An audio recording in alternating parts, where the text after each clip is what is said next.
जीवात्मा परमात्मा च मुक्तानां परमा गतिः अव्ययः पुरुषः साक्षी क्षेत्रज्ञोऽक्षर एव च योगो योगविदां नेता प्रधानपुरुषेश्वरः नारसिंहवपुः श्रीमान् केशवः पुरुषोत्तमः सर्वः सर्वः शिवस्थाणुर्भूतादिर्निधिरव्ययः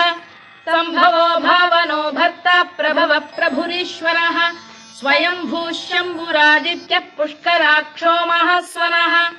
अनादिनिधनो धाता विधाता धातुरुत्तमः अप्रमेयो ऋषिकेशः पद्मनाभोऽमरप्रभुः विश्वकर्मा मनुस्पष्टा स्थविष्ठस्थविरो ध्रुवः अग्राह्यः शाश्वतः कृष्णो लोहिताक्षप्रदर्दनः प्रभूतस्त्रिककुब्धाम पवित्रं मङ्गलं परम् ईशान प्राणद प्राणो ज्येष्ठः श्रेष्ठः प्रजापतिः हिरण्यद